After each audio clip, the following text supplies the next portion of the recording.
नमस्कार। ज्ञानवर्धक इस चैनल में आपका बहुत बहुत स्वागत है।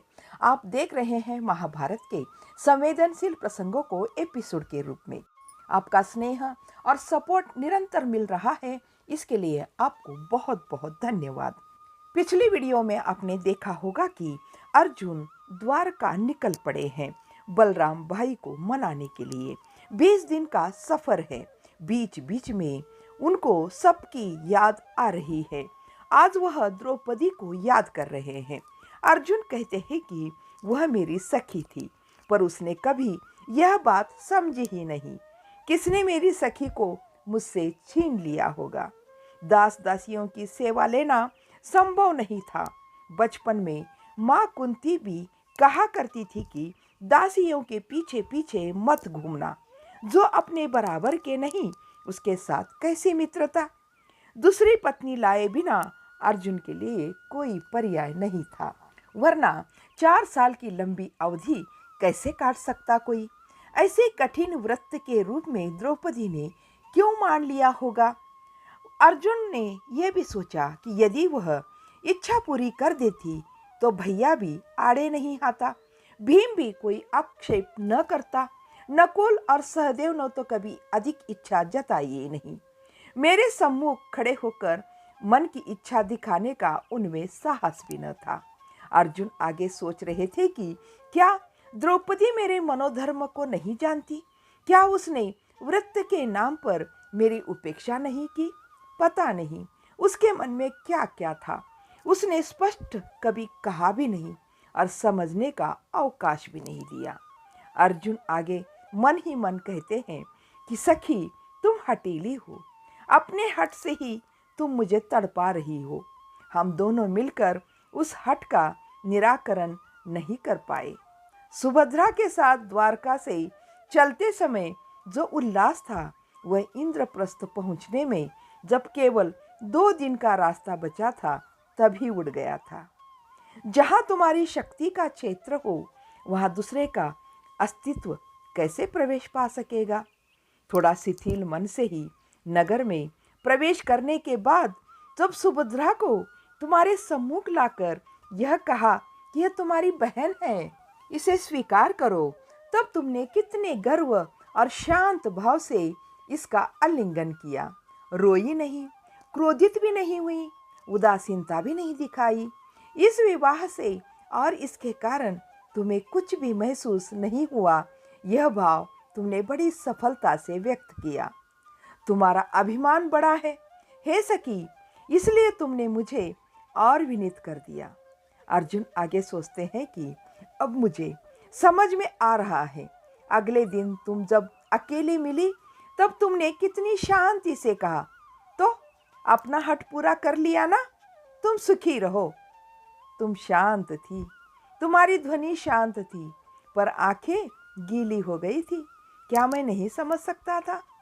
लक्ष्य भेद से मैंने तुम्हें जीता था, इसलिए मुझ में यह अहंकार था कि मुझे तुम पर विशेष अधिकार है। अहंकार से हट निर्माण होता है, यह कहकर मानो तुम निर्णय देकर भीतर चली गई थी। क्या वास्तव में मुझ में अहंकार था, या घर बार छोड़कर चले जाना क्या किसी हट के कारण था।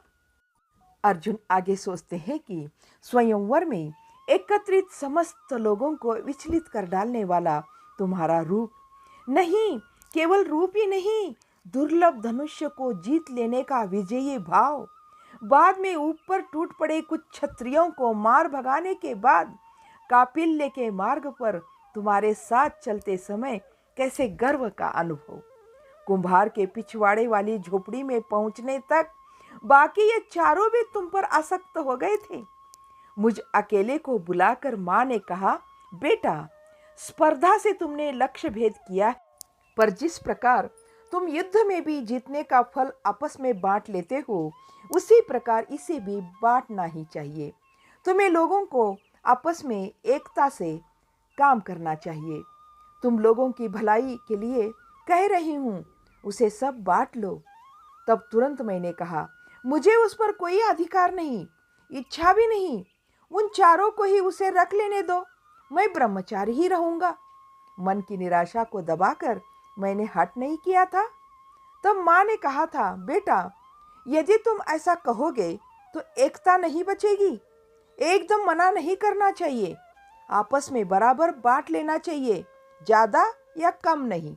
इस प्रकार माँ कितनी देर तक बैठी समझाती रही। इस तरह दूर रहने का निश्चय करने वाला मैं अहंकारी हूँ। इस तरह द्वारका के रास्ते में सोचते सोचते अर्जुन को बहुत याद आ रही थी द्रौपदी की। अब उनको 2 घूंट सुरा पीने की इच्छा हुई। अर्जुन ने ढक्कन खोलकर 2 घूंट सुरा पीकर होठ पोंछते समय फिर याद करने लग गए। किसी में कोई दोष न हो, फिर भी यदि उसे डांटा जाए तो क्या उसे गुस्सा नहीं आएगा? इसलिए उसके मुझे घमंडी कहते ही बहुत क्रोध आ गया था। जो बात है नहीं, वह बात उसने मुझसे क्यों कही? तुम पर मुझे किसी प्रकार का विशेष अधिकार नहीं चाहिए। जो थोड़ा बहुत अधिकार है वह भी स्वेच्छा से समष्टि को अर्पित करके चले जाता हूँ। इसी विचार से मैं राज्य छोड़कर चला गया था। क्यों गया? यह सच है, मैं क्रोध में था। यह त्याग भावना तो अवश्य थी कि नहीं, इसे मुझे आवश्यकता नहीं। 20 वर्ष पूर्व जो भावों का संघर्ष हुआ था उसका स्पष्ट चित्र अब ठीक उभर कर नहीं आ रहा है। मैं राज्य छोड़कर क्यों गया यह बात अब स्पष्ट याद नहीं। अर्जुन फिर याद कर रहे हैं कि स्वयंवर के समय उफनता यौवन था। आर्यव्रत के चाहे जिस कोने में स्वयंवर हो, चाहे कैसी कठिन स्पर्धा क्यों न हो, द्रुपद ने जैसे धनुष्य रखे थे वैसे सैकड़ों धनुष्यों को झुकाकर जीतने की कल्पना थी। हजारों राजकुमारों में स्पष्ट दिख पड़ने वाला सौंदर्य मेरे पास था। मेरे होते हुए कोई भी समझदार राजकुमारी किसी दूसरे को खोजकर कैसे माला डाल सकती है? यह आत्मविश्वास भी था। मन में यह बात भी थी कि अकस्मात यदि वह किसी दूसरे को छाटे तो मूर्ख ही होगी। घर द्वार छोड़ते समय यह भी ध्यान नहीं आ रहा था कि बेटे के चले जाने से माँ और वीर भाई के जाने से भाई का मन कितना दुखी होगा। यह सब समझ में आया ही नहीं। बस नए नए नगर, पहाड़, पर्वत, जंगल, नदी और अलग अलग प्रकार की भाषाएं और लोगों को देखने का चाव मन में था। इस अर्जुन ने कितने देश देखे हैं, संपूर्ण आर्यवृत्त का चित्र खींचकर दिखा सकता हूँ। मैं इतना ज्ञान प्राप्त कर चुका हूँ।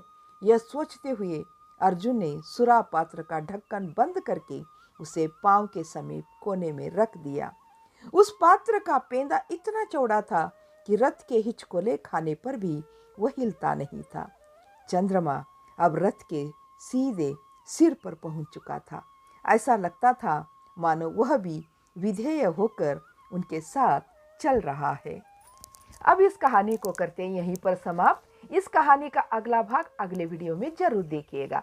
तब तक के लिए जय हिंद, जय भारत।